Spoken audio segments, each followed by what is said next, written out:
When someone talks about the most physically dominant players in the NBA, it's inevitable to talk about Wilt Chamberlain, Shaquille O'Neal, Michael Jordan, Kobe Bryant, or LeBron James, who all were or have been game changers throughout their careers. Since the 2003 draft, more players have joined the list. Dwight Howard, Derrick Rose, and Russell Westbrook, to name a few, have been among the players that came into the league ready to get over anyone that dared to stand in their way. However, while both groups are similar when it comes to the physical talent they have, there's a major difference between them: winning. Now, despite following a different route, Giannis Antetokounmpo has turned into another player that's capable of putting anyone on a poster whenever he feels like it. Following his team's shortcomings in the last 2 years, many are wondering whether he'll reach the success levels of the first group or will instead settle down with the second. Welcome to Courtside. Today, we'll take a deep look at the game of the Greek Freak to understand what's held him and his team from the promised land so far. The Giannis that made his NBA debut in 2013 isn't the same Giannis that we know today. Back then, he was an 18-year-old player with a skinny frame that was mostly known for his defensive impact instead of his physical play. It wasn't until the 2016-17 season that he developed into an all-star player that was capable of scoring over anyone. And he reached that point by putting in the work and adding an incredible 51 pounds of muscle to his body. His relentless effort is what allowed him to join the group of the most physically dominant players in the league, and it helped him become an MVP talent and raised his team from mere playoff contenders to championship favorites. However, while his transformation deserves all the praise that he's received in the last few years, 2 earlier than expected playoffs eliminations have left many scratching their heads, wondering what else he needs to do to take his team into serious championship contention. Following their defeat at the hands of the Miami Heat, fans and the media were quick to point out what they thought had been the cause of their collapse: the lack of a second All-NBA player in the roster, the underperformance of several role players, and the seemingly bad coaching of Mike Budenholzer. But while there might be some truth in that any of these things could be holding Giannis from his first championship run, it's fair to wonder if players like LeBron James or Kevin Durant could have taken this team deeper into the playoffs. There's no denying that the Greek Freak is an exceptional talent that works as hard as any other player in the league. But when taking into consideration how the Heat and Toronto Raptors were able to take the Bucks down, it becomes clear that he's as responsible for his team's shortcoming as any of his teammates or his coach. Neither Toronto nor Miami needed to think of an innovative defense scheme to stop Milwaukee. All they had to do was to build a wall between Giannis and the basket and make sure to put extra attention to their defensive rotations. And the results were immediate each time. The Raptors came back from a 2-0 deficit to win 4 straight games on their way to the championships. The Heat, on the other hand, didn't even need to make a comeback as they took a commanding 3-0 lead before closing the series out in 5. So what is surprising is not the fact that each of them defeated the Bucks before the NBA Finals, but that the conversation has been on where Giannis should be going next instead of being on what he should be doing to help his team get better. Back in February, during an interview about his playing style, James Harden said that being 7 foot tall and capable of just running and dunking required no skill at all. While he didn't say any names, it was clear that he was talking about the reigning MVP. The comments received negative reactions at the moment, with most people saying that Harden was just jealous of Giannis.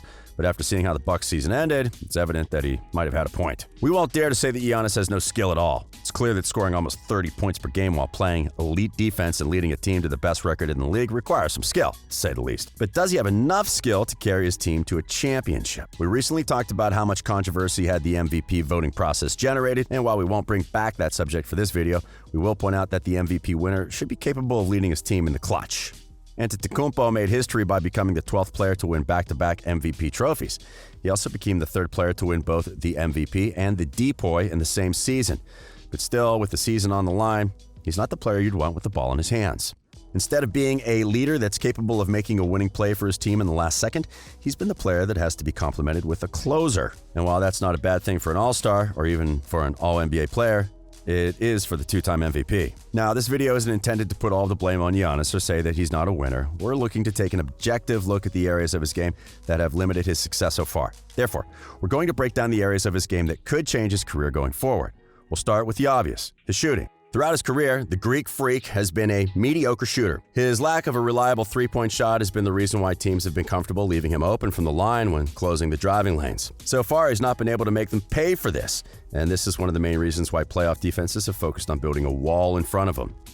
And while the obvious answer to this issue would be to say that he needs to improve his long-range shooting, well, that's easier said than done, as the problem is that Giannis' shot is bad on all 3 levels, not just from the three-point range.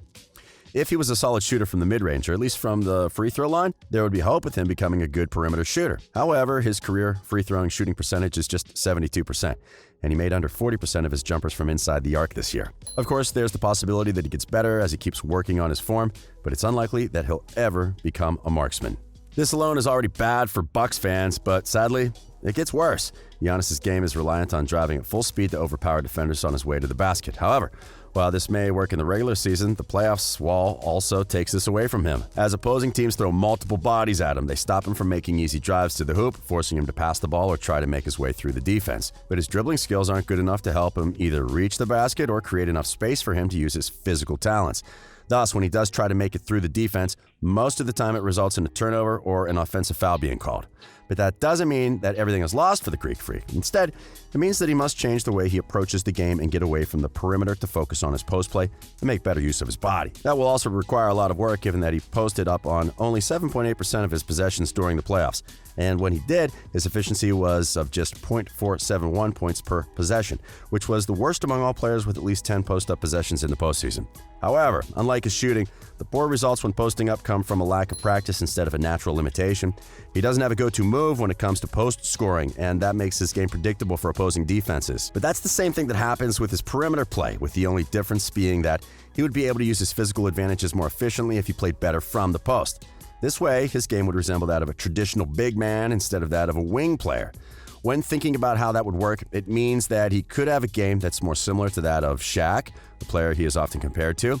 And perhaps the most important thing to take into consideration when talking about such a change to the way that a player approaches the game is that it has been done before and it has produced great results. The most recent example would be LeBron James. Following a loss against the Dallas Mavericks in the 2011 finals, Coach Eric Spoelstra looked to reinvent the game of his star player, which led to LeBron looking for advice from Hakeem Olajuwon to improve his post play. With the Dream's help, James took his game to a new level as he became able to dominate players in the low post using his new moves. He also became more unpredictable as he now could not only score in new ways, but also make efficient passes to his teammates from the post, who were often left open after he bullied his way to the hoop. Another good example of how this approach can help a great player become better is Kobe Bryant, someone that's admired by Giannis. The Black Mamba also sought advice from Olajuwon during the 2009 offseason, and the result helped him lead his team to a second consecutive title, while also avenging a previous loss against the Boston Celtics in 2008 on the way. Last but not least, there's the case of a legend that's admired by practically all NBA players, and that is Michael Jordan. It's hard to say exactly when MJ started to focus on his post game, but as he became older and started to notice the effects of all the beatings he'd received in the previous years because of his high-flying style, he decided to change things a little to preserve himself better. The change resulted in most of the fantastic spins and fadeaway moves that we remember as part of his repertoire. And just as happened with LeBron and Kobe, it helped him become more unpredictable on offense. But most importantly, it helped him to extend his prime and keep being a lethal scoring threat, even during his Wizards days when he was close to or already at 40 years old. In short, Giannis Antetokounmpo is already an excellent player and has all the awards to prove it. But he's still a step away from turning into the kind of player that can carry his team to a championship and becoming an all-time great. And of course, he will need help to get there, but it's safe to say that if he doesn't become that go-to player for a contender, he'll never be on the level of players like LeBron or Kevin Durant, let alone Kobe or Jordan. But now, what are your takes on Giannis's game? Do you think he should be considering going to another team before at least trying to take his game to the next level? Let us know in the comments. We hope you've enjoyed this video, and if you did, remember to like it and subscribe to our channel for more NBA content. We are Courtside.